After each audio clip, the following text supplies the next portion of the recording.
Well, fellas, today we got the CRV back. This is an '09 CRV, Honda CRV.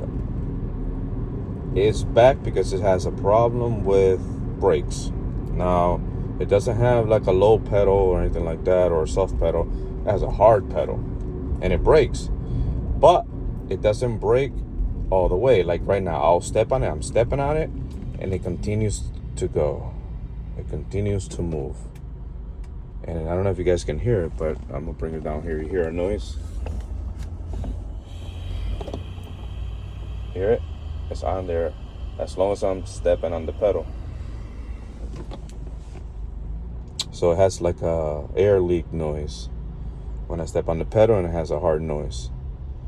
So my conclusion is that the brake booster is bad.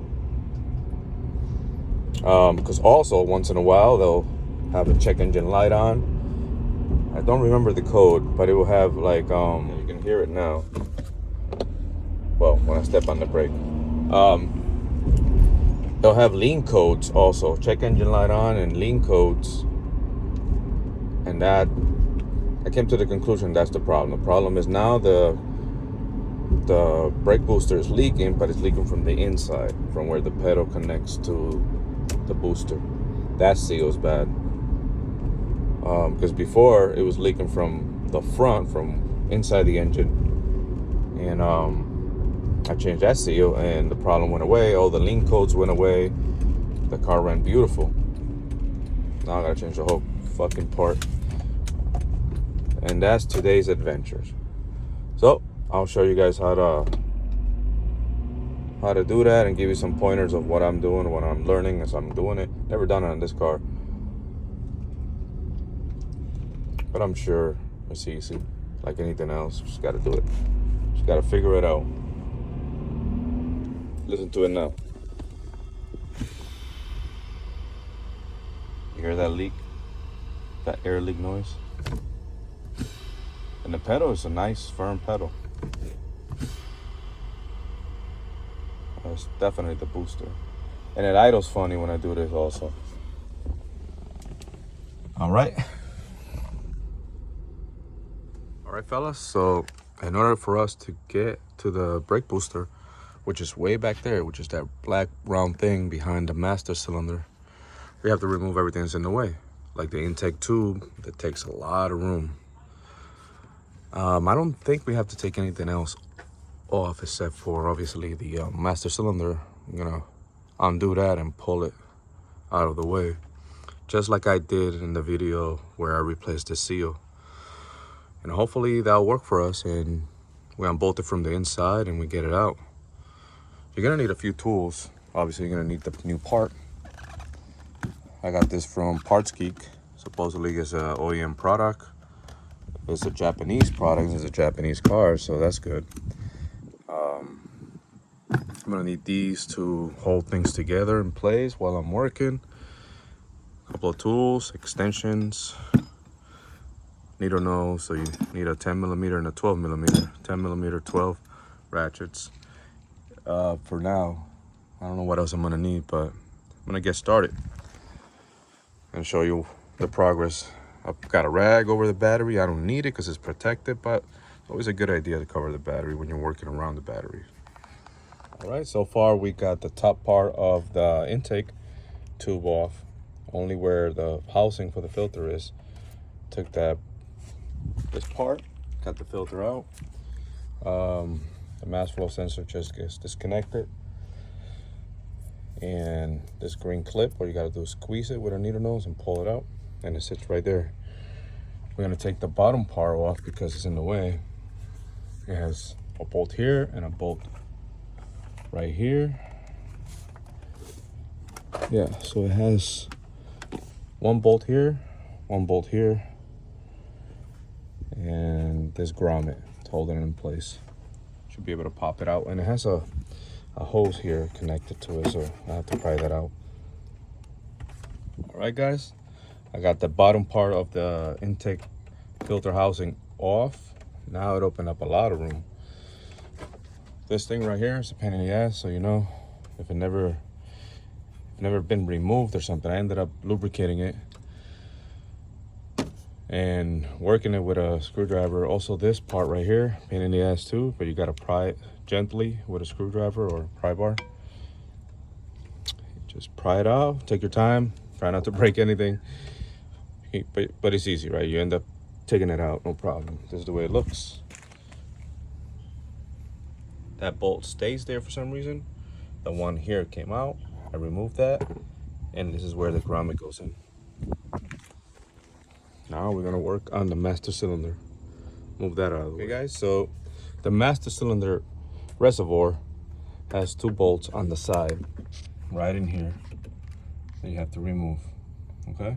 You gotta get that out before you take these out. There's 2 of these, one here, one in there. Yep, back there. But you gotta remove these on the side. These are 2 10mm heads. There's little bolts.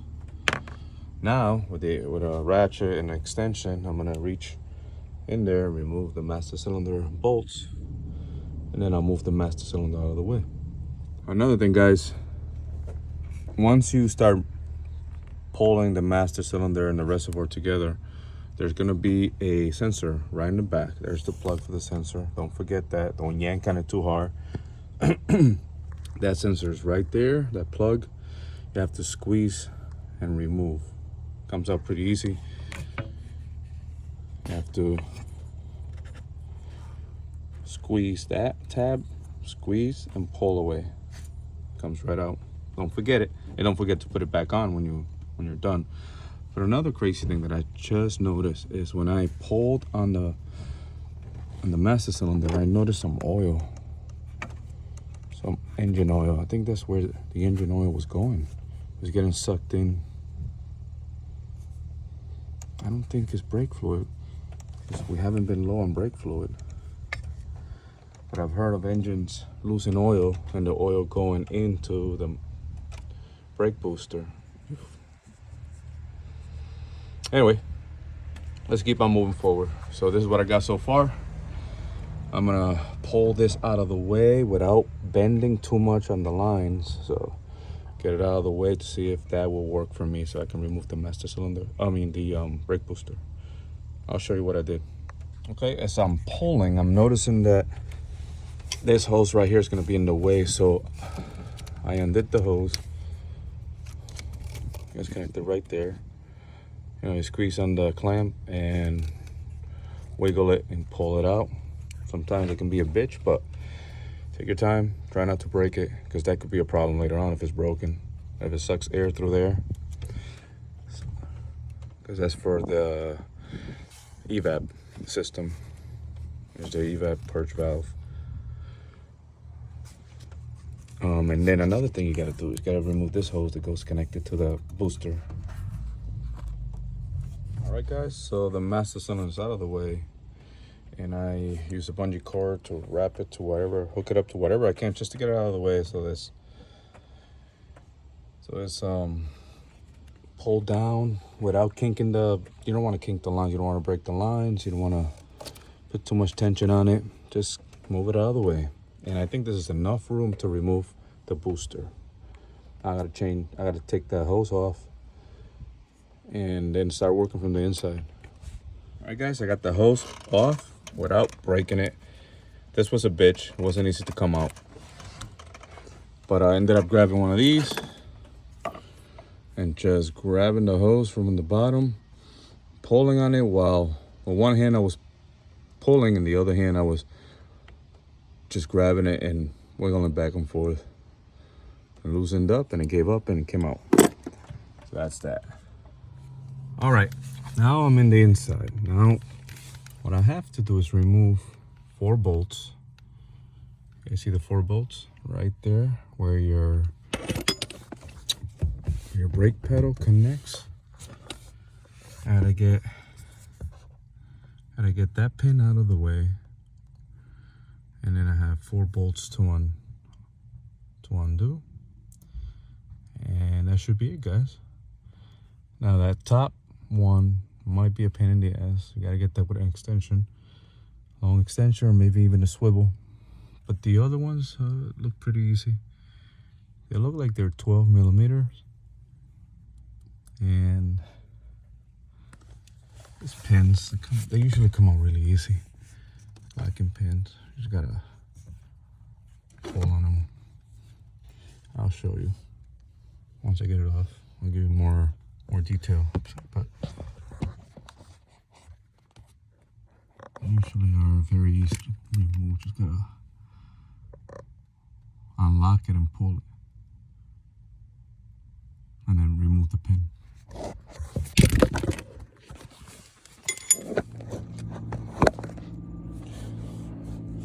All right, fellas, so I was able to get the pin out. This is the way it works.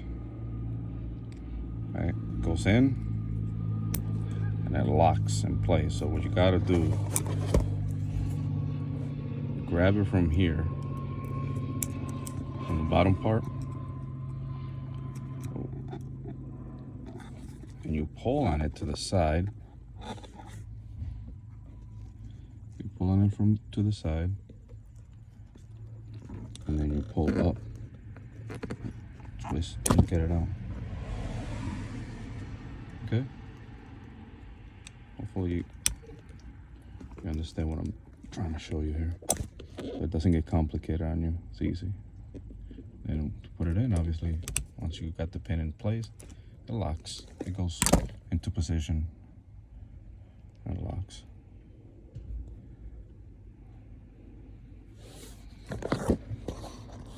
All right, I got all the 4 nuts and the pin out.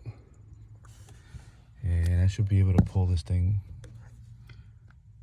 out of the way. Let's see how that goes. All right, guys, so I pulled it and it got stuck, right? So I remove a bracket that holds this plug in place right here. I had a 10mm bolt. I remove this so I can pull the plug out of the way, and remove this clip also. And push this bracket down, and hopefully I have enough room to wiggle it out. So far it's working. I think I got it out. Obviously I'm gonna need both hands so that I can move things out of the way, but it's almost there. I'm not even forcing it either. I'm just pulling it and wiggling it.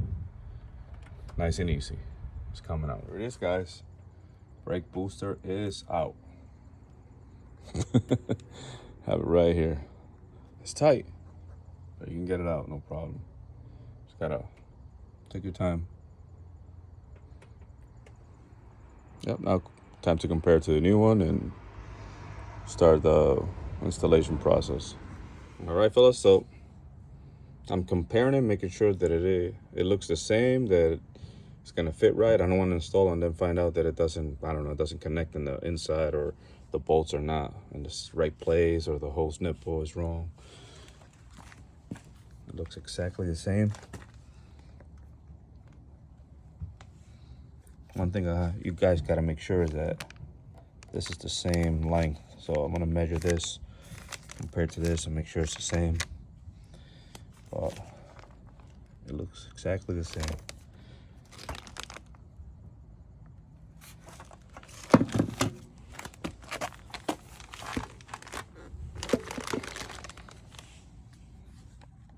Yep. Okay, so the new one is in.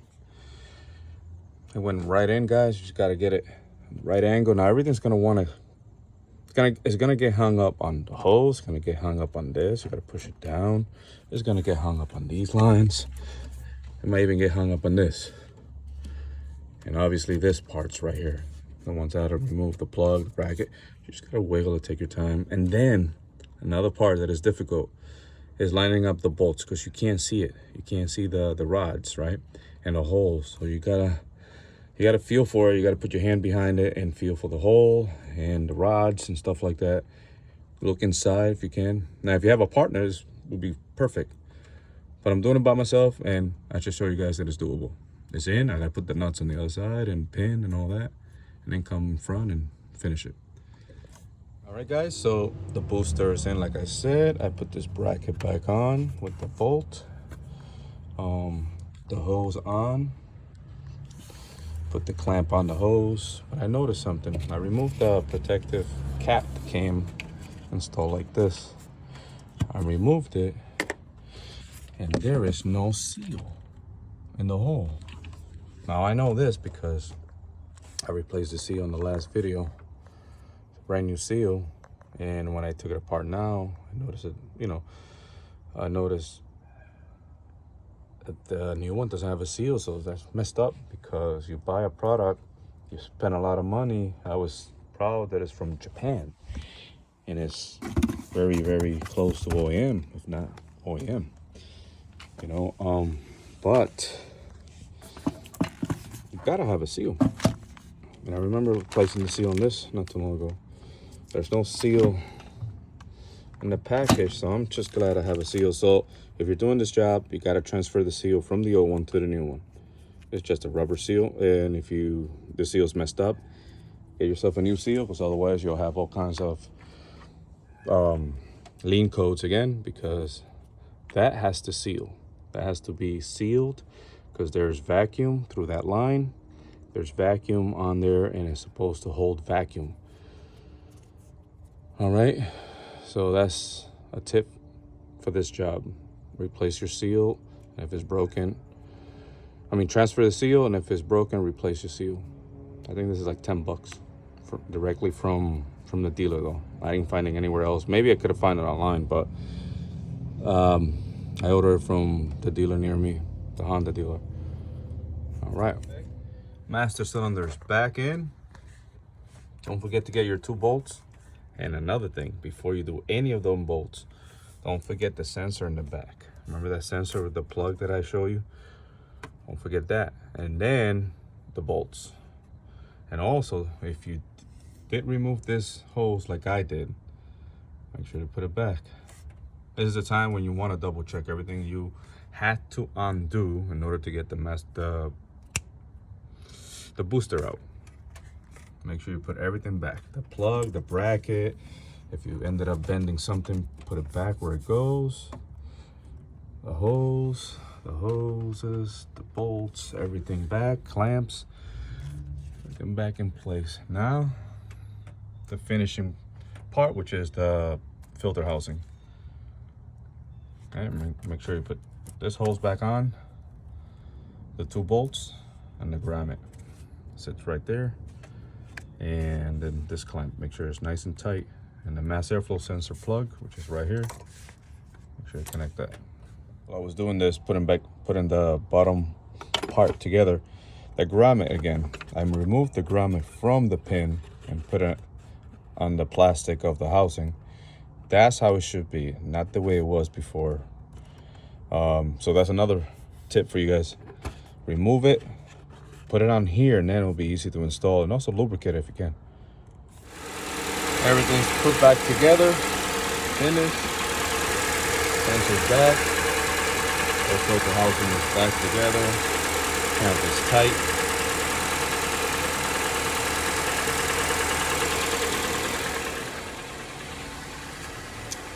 Another thing, when I step on the brake, there's no noises anymore.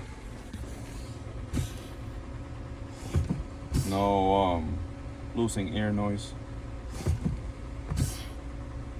That initial noise is normal, but while I was holding it before, I don't know if you remember, it was making a noise, losing air.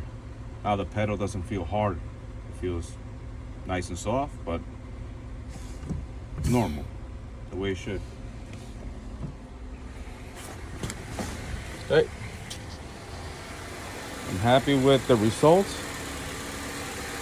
So if this helped you in any way, please like, share, subscribe to my channel for more content. I hope this helped you. Hope you get something out of it. Thank you for watching.